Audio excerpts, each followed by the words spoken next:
Hey guys, it's Melissa and welcome back to my channel. If you're new here though, my name is Melissa Ellen and I do these true crime videos. We always try to focus on missing persons, unsolved cases, and things along those lines. So if you're interested, make sure you hit subscribe down below. I do new videos every Friday at noon Pacific. That has changed a couple times, but I think that's where we're sticking for now. And then occasionally I throw in an extra video as often as I can. And that's what we're gonna do today. So I'm going to tell you the story of a mom who went missing in 2000. Out of Long Beach, California. And then I also want to tell you guys really quickly about a little girl who went missing here in Bakersfield recently.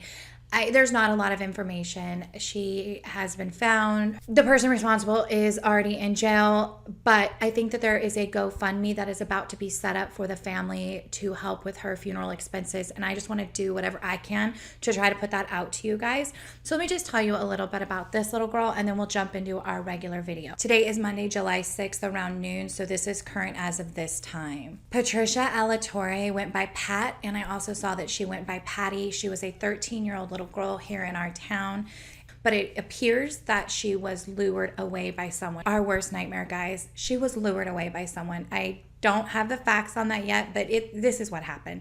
A man from Inglewood, California. He is 24 years old and his name is Armando Cruz. That man picked her up from her home here in Bakersfield, which is about 2 hours away, and took her and harmed her. And I'm just going to put up what the charges are that he's being charged with. I'm still, just my heart hurts for this family. She's 13. This is a little girl. There is a video that I'm not going to include just because I wasn't sure how it came about. It was posted on Instagram, so I'll just tell you guys about it. There was a video of maybe a ring alarm that did pick her up right before she left. This was 11:30 at night on July 1st. And you hear in the video she's saying something about answer your Snapchat, add me on Snapchat, something to do with Snapchat, and then something to do with leaving. There's a lot of debate on exactly what the phrasing was that she said, but you can tell that she's upset and that she then leaves. The area where she was taken from, they did find surveillance video of a white pickup truck. This is in the area of Hosking Avenue and Weibel Road. This is like not far from me, guys. I know that these are the stories we tell our children. And I know that what has happened over time is we start to get this theory like it's the boogeyman, like it doesn't really happen. And we start to forget that this is happening. This is a huge problem with people luring our children away. We have trafficking rings. We have all of these things that are happening. And I know that we just want to believe that it's not still out there, but it really is. And unfortunately, it does appear that this is what happened. So I don't have a lot of information on Patricia or her family or how this happened, but I have enough that my community is really upset, and I just want to put this out to you guys to share. Now, this morning, there was a GoFundMe that popped up, and it is completely fraudulent, as happens many times in these cases. You guys be so careful before you donate to a GoFundMe. Make sure you know for sure that it is legit and it is going directly to the source that you want it to go to. I have a feeling they're going to make a GoFundMe. And so what I'm going to do is I'm going to put this into this video. And when there is a GoFundMe, I will have it in my description box down below for you guys. They're hurting enough. So anything we can do to try and financially ease their burden, that's all we can do at this time. I will be posting in my community tab and also on Facebook. If there's anything else that we can do together to try to help, I would love to do that. So thank you guys for letting me share Patricia's case with you.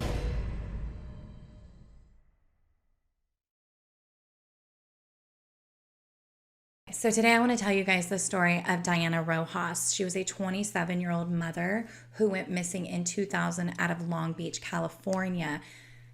Absolutely, by no accounts was she the type of woman that would have left her daughter. She was working at a church to make extra money to hire the best attorney she could in order to gain full custody of her daughter. Not someone who would have left. So let me tell you her story, and then I'll tell you guys about some of the tips that have come in and some of the searches they've done. Diana was born January 19th of 1973, and she was one of 11 siblings. Now, in an interview that was done on True Crime Daily, we did get to hear from her mother, Bertha Cortez, and one of her brothers, Solomon Cortez, were interviewed as well. And I will link that video for you guys down below. Now, according to the Charlie Project, Diana was a Hispanic female with Filipino descent. At the time of her disappearance, she was 5'2" and about 115 pounds. And she was last seen outside of her apartment wearing a pink, I believe a spaghetti strap tank top, as well as some blue sweats with a Winnie the Pooh logo on the left side, and then as well as a blue windbreaker with a medic symbol on the left side as well. When she went missing, her vehicle also went missing, and it has never been found. So let me give you that description. It was a 1992 black extended cab Nissan pickup truck with white pinstripes, and it did have a license plate that was put out, and that was B as in boy, Y as in yellow, 3242. Now, as I mentioned, she was a mother. She had a 2-year-old daughter by the name of Mercedes, and she was in the middle of a divorce with her husband at the time. They were still legally married, which was Americo Rojas. Now, Americo was actually a combat engineer in the Army, and he was often stationed away. So during their divorce, the agreement is that there was an apartment complex, and Diana had one apartment to herself that she shared with her daughter Mercedes, and then Americo had an apartment of his own that he actually shared with his sister when he was home. And their custody agreement is that Americo would get Mercedes every other weekend on the weekends that he was home. According to Bertha, which is Diana's mother, this wasn't a good thing. Diana got extremely stressed out, extremely emotional every single time that she had to pass Mercedes over to Americo. She was upset and always worried about her safety. And here's the reason why. 3 months prior to her going missing in July of 2000, actually July 13th of 2000, Diana had filed for a restraining order against Americo. That restraining order was actually shown in the True Crime Daily, which is linked down below. And in that restraining order, you could see the allegations that Diana had made against Americo. I will say this now. He was never actually charged with these allegations, but she was granted a restraining order based on these allegations. She claimed that her relationship with Americo was verbally and physically abusive, that at one time he had even broke her arm. That's obviously very abusive. She claimed that he would get violent with her, that he had a drinking problem, that there was a story of where he grabbed her and forced her to try to kiss him, and she was just saying, "I don't want anything to do with you, stop." Her coworkers reported that Americo would often call to the office and they could hear him screaming on the other line, threatening her and getting very vulgar and just very angry and constantly fighting with her. She expressed to the judge that she feared for her life and that he even had 3 firearms and that she did not feel safe with him, and she was worried about the safety of Mercedes. Now, Diana didn't have the means to hire a fancy attorney to try and help her. So she actually got a job working at the local church, working with single mothers. And she was using a lot of that money to pay for this attorney to help her get full custody because she really felt that those traits that were happening in their relationship were eventually going to transfer to how he treated his daughter. As you guys can see, so this is the apartments that she was living in. They were at 5500 block of Bakersfield in Long Beach. Probably totally mispronounced that. And again, Americo also lived in the same apartment complex when he was home and not located at the base. Now, the one thing I could not quite figure out is how long Diana and Americo had actually been separated. I know that the restraining order had been filed in July. I know that they were living in separate apartments, but I'm not sure how long. Again, she was working at the church and she actually was dating a new man by the name of David Howard, and they were incredibly happy. Now, he didn't do an interview with True Crime Daily, but his father did, and I wasn't sure why he didn't do an interview. There's always different reasons why that's possible, but I noticed a lot of people pointed that out. Why didn't he do an interview if he's completely been cleared and he's not a part of what happened to Diana? But he did not, and his father did, and he explained that they were madly in love. I got the impression from her family that it's not that they think that he did anything specifically, but it's very obvious that whoever took Diana knew her. We're going to talk about the state of her apartment. There wasn't a huge disarray or something bad happened, like somebody broke into her apartment. So it always feels like it's somebody related to her or somebody who was close. So I just wonder if they just kind of keep their distance from him. But according to his father and according to her family, she was madly in love with him and everything seemed really happy. He was actually the son of the pastor of the church that she was working at. So now you kind of have an idea of what's going on. She's in the middle of the divorce with Americo. He lives across the way in an apartment. They're sharing their daughter occasionally. She's very stressed about this divorce that they're going through and regarding the custody situation. But she is working at a job she loves and she's happily dating a man that she's in love with. October 19th of 2000 at around 7 p.m., it is reported that Diana walked Mercedes across the complex to Americo's apartment. A couple of different sources say that she just dropped him off with a relative, so I thought maybe the sister, and a couple of sources say that she dropped him off with him.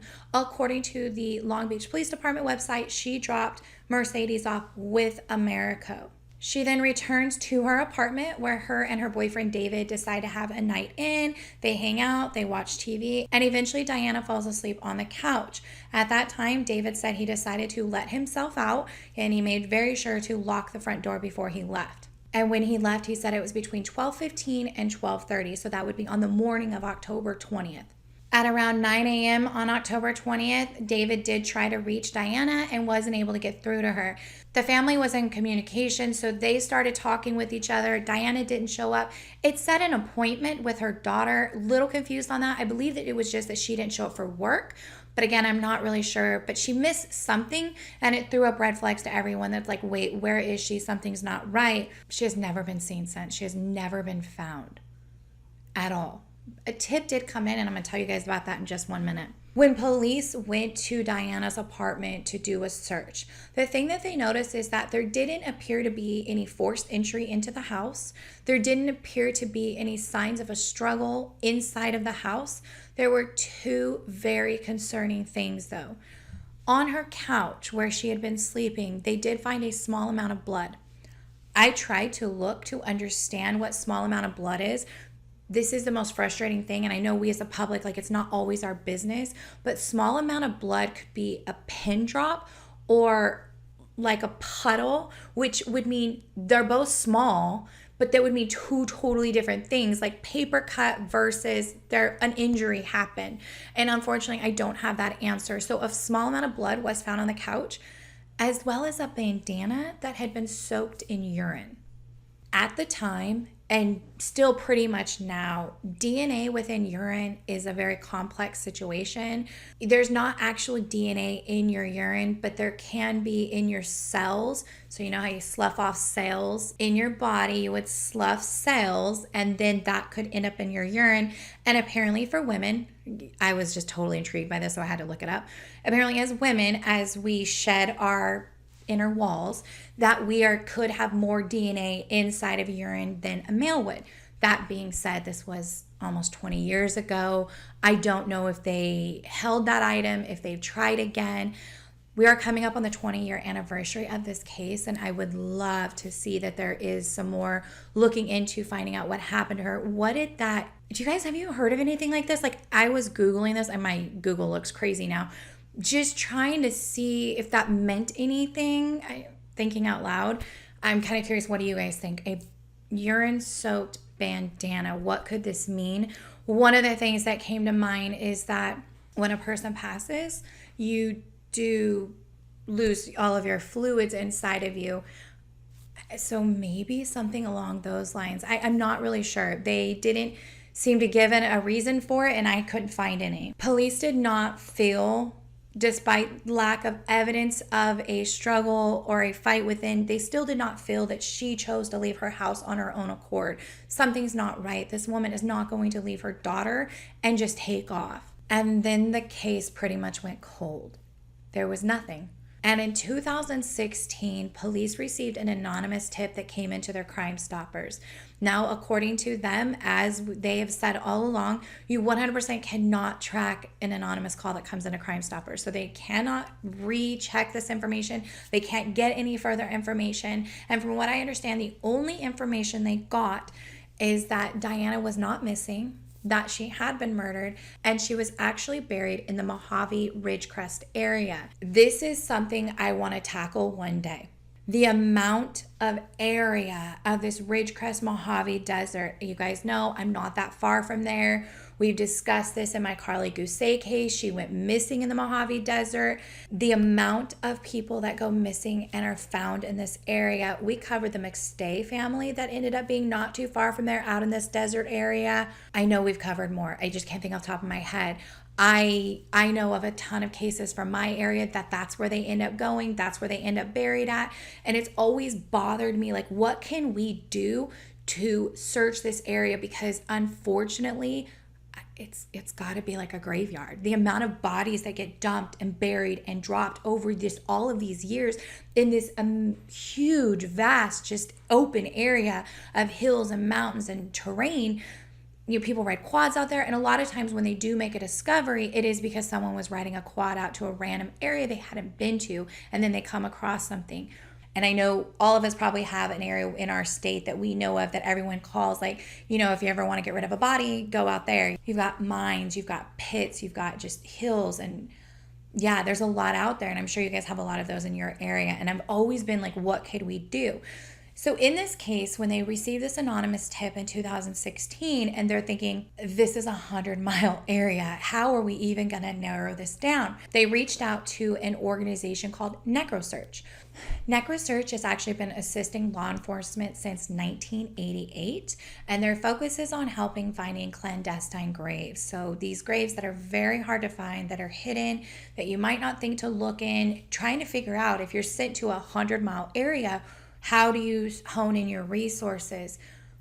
Because I'm going to say something, at the end of the day, my brain says, go search it all, like dig it all by hand. I don't care, find this person, but it is incredibly costly. And so I know that they have to do their best that they can to try and narrow in.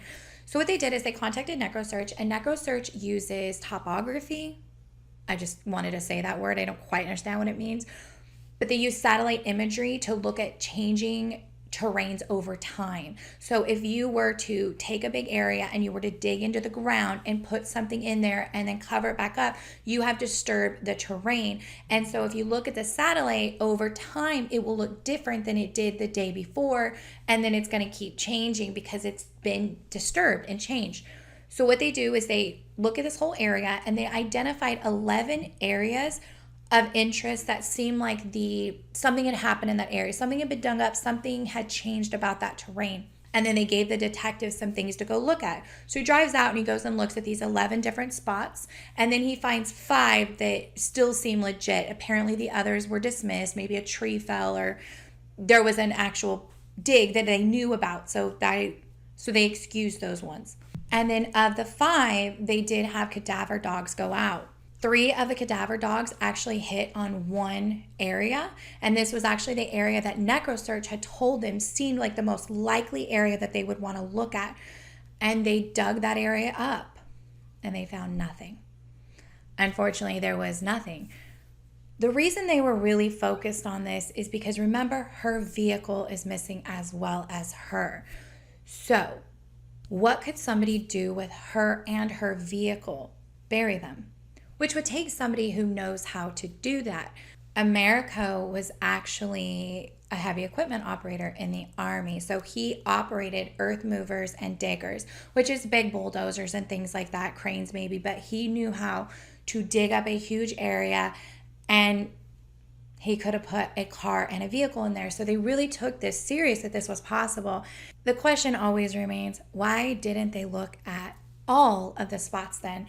And I think it comes down to the fact that it's just incredibly costly to dig up every single suspected spot. So they go with the most likely.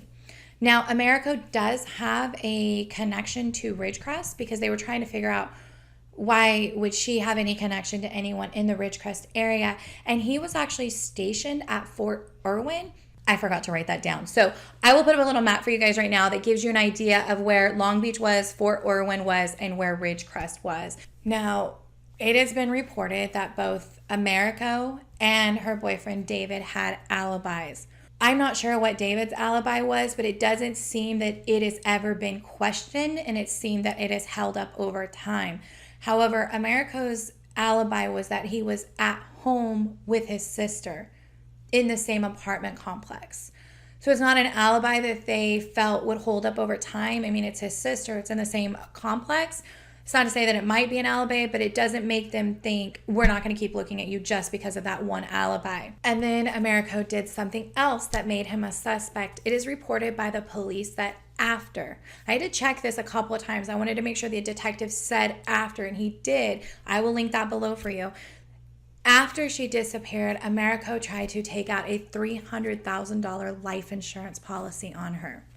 and then he was awarded full custody of Mercedes. And Diana's family has not seen Mercedes since she was 2 years old when her mother disappeared. I have a lot of opinions on that, but I have to understand that the only person important besides Diana's family that might see this video one day would be Mercedes, and that is her daughter. And she was raised by her father, and I don't know what she was told, and I don't know the story. So maybe it is all good, and maybe he really did absolutely nothing. He was completely not involved, and he was an amazing father to her, and he just didn't want to deal with the heartache. So that's always possible. It doesn't look that way, but I'm not sure. So at the end of the day, I hope that she knows nothing but wonderful things about her mother, because everyone said she had nothing but so much love for her daughter, that was what she cared about. She loved her. She adored her. She wanted nothing but to keep her safe. The Long Beach Police Department is still handling this case, so if you have any tips, I'm going to put their phone number up for you guys. It is 562-570-7244, and as well as there's always the Crime Stoppers, so you can send in a completely anonymous tip shown by this case already in 2016. They can't track these tips, so you can always call the Crime Stoppers at 800-222-TIPS. I thank you guys for being here with me. Friday's video, I'm working on it now. I just need to finish my research on a couple of things and finish a book. And I should be able to do that by tomorrow, hopefully. I'm going to bring to you guys on Friday is going to be on the Golden State Killer. So the original Night Stalker, the Visalia Ransacker, the East Side. So yeah, that one's a big one. That was one of my first cases that really piqued my mind about understanding DNA. I did a video, I think it was like my third video talking about this topic. So I want to come back and I want to talk more about it with the Golden State Killer. I know I don't do a lot of solved. I don't really do serial killers, but this one is interesting and I'm going to definitely throw it for you guys. So I will see you guys on Friday at noon. Thank you guys. And I say this at the end of every one of my videos. Hug your babies and hug your loves. Life is literally precious. Enjoy every minute of every day. Do not take anything for granted. I love you guys, and I'll see you in my next video. Bye.